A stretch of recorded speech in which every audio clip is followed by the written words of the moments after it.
Hello students, आप लोगों ने चैप्टर 12 की जो पार्ट फर्स्ट वीडियो थी उसमें आप लोगों ने देखा था, अगर आपका रीज़न क्या हो, फीजिबल रीज़न, बाउंडेड हो, तो अगर उस ऑब्जेक्टिव फंक्शन का मैक्सिमम हो चाहे वो मिनिमम हो, पता लगाना होता था तो आप क्या लेते थे, कॉर्नर पॉइंट लेते थे।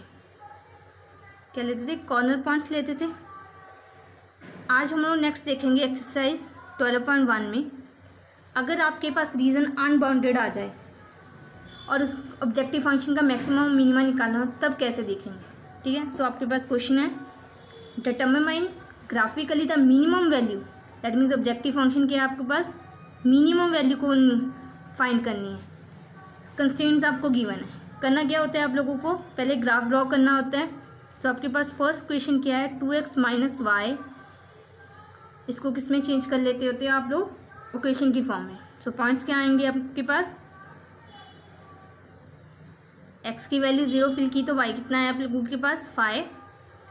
अगर y की वैल्यू आप लोगों ने 0 फिल की तो x कितना आएगा आप लोगों के पास माइनस का 2.5। सिमिलरली आपके पास सेकंड क्वेश्चन है, 3x plus y is equal to 3। इसके अकॉर्डिंग पॉइंट्स देखिए आपके पास क्या आ रहा है, एक्स वाई, एक्स की वैल्यू 0, y की 3, y की 0, x की 1। I hope you can solve easily. 2x minus 3y, इसके बाद इज इक्वल टू 12, इक्वेशन की फॉर्म में चेंज किया। पॉइंट्स क्या आएंगे आप लोगों के पास, एक्स वाई, अगर x की वैल्यू मैंने 0 फिल की तो आपके पास y कितना आ रहा है -4। अगर y की वैल्यू 0 फिल की तो x कितना आ रहा है आप लोगों के पास 6। और आपके पास ये कंडीशन तो मस्ट होती है, ये क्या बताता था आपको, फर्स्ट क्वाड्रेंट में रहना है। ठीक है, जो भी रीज़न आएगा उसको अप टू लिमिटेड कहाँ रखना है, फर्स्ट। सो ग्राफ ड्रॉ करते हैं हम लोग इसका। हम अप्रॉक्सीमेट इसमें 2 का गैप ले लेते हैं। सो यहाँ पर आएगा 0 2 4 6, यहाँ पर 2 4 6, क्योंकि नेगेटिव भी आ रहे हैं हम लोगों के पास तो थोड़ा सा उस चीज़ को भी हम लोग ड्रॉ कर लें।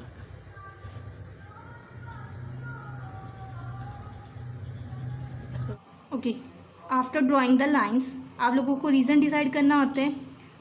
दिस वन लाइन, आपकी इस लाइन की इक्वेशन क्या आती है, 2x minus y is equal to -y। जो इस लाइन के लिए जो रीज़न आ रहा है वो क्या आ रहा है, टुवर्ड द रीज़न।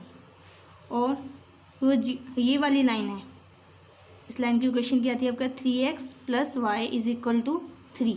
इक्वलिटी में इसलिए डाल रही हूँ क्योंकि ये लाइन की इक्वेशन को रिप्रेजेंट कर रहा है। इसके लिए आपको क्या है, away from the region, away from reason, क्योंकि ये 0 0 वाली कंडीशन को सेटिस्फाई नहीं कर रहा है। और last one, this equation 2x minus 3y is equal to 12, ये भी क्या दे रहा है, टुवर्ड द रीज़न। ठीक है, सो अब देखिए, अगर मैंने इसका कॉमन पार्ट निकाल दी, this one is toward the region, away from the region, ये आल्सो टुवर्ड द रीज़न दे रहा है। सो हम लोगों के पास कॉमन पार्ट क्या आ रहा है, दिस वन, ये पार्ट क्या आ रहा है, हम लोगों के पास कॉमन पार्ट आ रहा है। दैट मीन्स पहली बात तो ये क्लियर है, जो हम लोगों का रीज़न तो फिजिबल है। फिजिकल का मतलब क्या है, हम लोगों को वो वाला रीज़न मिल गया जो पांचों कंडीशन को सेटिस्फाई कर रहा है। x greater than 0, y greater than 0 वाली भी कंडीशन आपको इंक्लूड करनी है। ठीक है, इसलिए हम फर्स्ट क्वाड्रेंट में, लेकिन रीज़न क्या है, अनबाउंडेड। ठीक है, सो पहली बात हम लोग सारे कॉर्नर पॉइंट्स लेंगे। कॉर्नर पॉइंट कौन कौन से हमारे पास, 0 5 है, यहाँ पर 0 3 है, और यहाँ पर क्या है 1 0। ठीक है, ये तीन ही हमारे पास क्या है, कॉमन पॉइंट्स हैं। याद रखिएगा, जो फर्स्ट क्वाड्रेंट की आउट ऑफ रीज़न है, ये 2 लाइंस कट करेंगे, ये पॉइंट्स नहीं लेने आपको। ठीक है, ये वाले पॉइंट्स आपको नहीं इंक्लूड करने हैं, क्योंकि ये सेकेंड और ये फोर्थ क्वाड्रेंट में जा रहा है और वो वाले पॉइंट हमारा कॉमन पार्ट नहीं है। सो ड्रॉ करना होता है आपको ऑब्जेक्टिव फंक्शन अपना। यहाँ पर आप क्या लिखते हो, अपने z की वैल्यू आपकी की थी ऑब्जेक्टिव फंक्शन की -50x प्लस 20y, यही थी आप लोगों के पास। और यहाँ पर क्या लिखने आते हैं आप लोगों को, कॉर्नर पॉइंट, ठीक है। सो पहला कॉर्नर पॉइंट 0.5, जब आप लोगों ने वैल्यू सब्स्टिट्यूट की तो क्या आया 100, ठीक है। सेकंड कॉर्नर पॉइंट क्या था 0.360 है, इसके कॉरस्पॉन्डिंग आपके पास आंसर। इसके बाद क्या है 10 के कॉरस्पॉन्डिंग आपके पास कितनी वैल्यू आ जाएगी -50, ठीक है। एक्स और वाई की वैल्यू सब्स्टिट्यूट करोगे तो आप लोगों के पास ऑटोमेटिकली ये मिल जाएगा।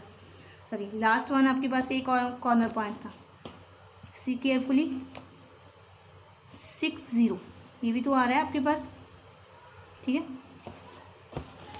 सो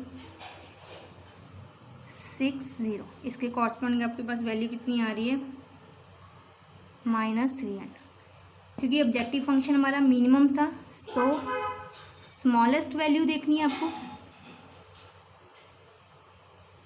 अब इस वैल्यू को देखकर ये नहीं बोल देना कि हमारा ऑब्जेक्टिव फंक्शन इस वैल्यू पर क्या है मिनिमम वैल्यू दे रहा है, क्योंकि रीजन अनबाउंडेड है। इसके लिए आपको एक कंडीशन और चेक करनी होती है। सो वो क्या होती है, आप लोगों को चेक करना है जो अब आपका ऑब्जेक्टिव फंक्शन है 50x + 20y, मिनिमम की बात है इसलिए जो आपकी मिनिमम वैल्यू है वो लेस देन रखनी, नीचे रखनी। ये लाइन देखनी है, इसकी लाइन ड्रॉ करनी है आपको। इसके कॉरस्पॉन्डिंग आपको देखना है कि जो लाइन ड्रॉ होगी वो कॉमन रीजन के साथ क्या आपके पास क्रॉस करेगी, कॉमन रीजन में, दैट मीन्स फिजिबल रीजन में से पास करेगी या नहीं। आपको ये कंडीशन चेक करनी। अगर तो पास करेगी तो ये जो -300 है वो स्मॉलेस्ट वैल्यू नहीं होगी, दैट मीन अगर नहीं करेगी तो -300 क्या होगी हमारी मिनिमम वैल्यू होगी। सो इस चीज़ को हम लोग चेक करते हैं, ठीक है। इस चीज़ को थोड़ा सा और सिंप्लीफाई कर रहे हैं हम लोग। इसमें से अगर कॉमन लेंगे हम लोग तो इक्वेशन किस में चेंज हो गई, ठीक है। सो रीज़न ड्रॉ करने के लिए आपको पॉइंट्स चाहिए। सो पॉइंट्स क्या आएंगे आप लोगों के पास, अगर x की वैल्यू 0 फिल कर रही हूँ तो y कितना आएगा आप लोगों के पास 15 माइनस का, और अगर y की वैल्यू 0 फिल कर रही हूँ तो x की वैल्यू कितनी आएगी 6, ठीक है। अब ये ड्रॉ करते हैं हम लोग पॉइंट। हम लोगों के पास जो फर्स्ट पॉइंट है क्या है 0 - 15, 0 - 15 यहाँ पर नीचे कहीं होगा हम लोगों के पास, बहुत नीचे, ठीक है। यहाँ पर बहुत नीचे होगा, मेरे पास स्पेस नहीं है, मैं यहाँ पर ड्रॉ कर रही हूँ। और y का पॉइंट क्या है 60, ये 60, ठीक है। अब देखिए ड्रॉ की, ऑब्वियसली बात है ये क्या हो रही है हम लोगों के, इसका रीज़न देखिए लेस देन है। सो 0 0, अगर मैंने यहाँ पर 0 0 फिल किया सो 0 - 30 से क्या लेस होता है, ये क्या कंडीशन कह रही है, गलत है, क्योंकि 0 क्या होता है बड़ा होता है -30 से, ठीक है। नॉट ट्रू वाली कंडीशन है, that means away from the reason जाएगा। अगर अवे फ्रॉम द रीज़न जा रहा है हम लोगों का, दैट मीन्स फीजिबल रीज़न जो था हम लोगों के पास उसमें ये लाइन है क्रॉस नहीं कर रही। सो हम लोग क्या बोलेंगे इसमें फिर, जो हमारा -300 है वो क्या है स्मॉलेस्ट वैल्यू है, ठीक है। Therefore -300 is smallest value. और पॉइंट कौन सा था आप लोगों के, एट पॉइंट 60, ठीक है। अब इसी क्वेश्चन में आपको बता रही हूँ, अगर यहाँ पर ऑब्जेक्टिव फंक्शन आप लोगों का मैक्सिमम होता, क्या होता है मैक्सिमम होता, तब आप लोग कैसे चेक करते कि आपके पास, क्योंकि इसमें मैक्सिमम वैल्यू कितनी आ रही है 100 आ रही है ना, ये 100 जो है मैक्सिमम वैल्यू है या नहीं, तब कैसे चेक करते हैं आप लोग, इसी कंडीशन को 50x + 20y यहाँ पर आपको ग्रेटर दैन रखना था, 100 क्या रखना था, ग्रेटर दैन रखना था, ठीक है। ग्रेटर दैन रखोगे तो आप लोगों को कॉमन क्या 100 ले रखा है आप लोगों ने। अब इसके लिए लाइन ड्रॉ करोगे आप लोग, लाइन ड्रॉ करो।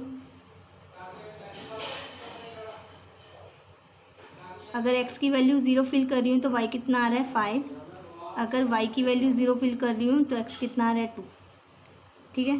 सो हमारे ग्राफ पर चलिए।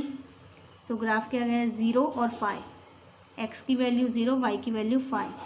हमारे पास ये पॉइंट ऑलरेडी था, और यहाँ पर क्या है 2 और 0, x की वैल्यू 2 और y की वैल्यू कितनी आ रही है 0। सो ये ठीक है। अब ज्वाइन किया हम लोगों ने, इस लाइन को ज्वाइन किया।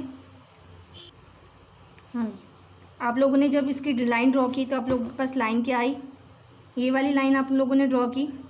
आपको क्लियरली दिख रहा है जो ये वाली लाइन है वो क्या कर रही है, फिजिबल रीजन से पास कर रही है। ठीक है, फिजिबल रीजन से पास कर रही है, दैट मीन्स जो 100 है हमारा वो क्या है, मैक्सिमम वैल्यू नहीं है एट 105 पर।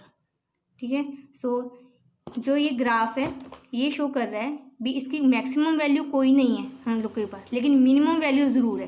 तो ये देखिए रीजन अनबाउंडेड है, यहाँ पर कोई कितने मर्जी पॉइंट ले लो जो इस ऑब्जेक्टिव फंक्शन को मैक्सिमाइज कर सकते हैं, लेकिन मिनिमम पॉइंट सिर्फ आपके पास एक ही है।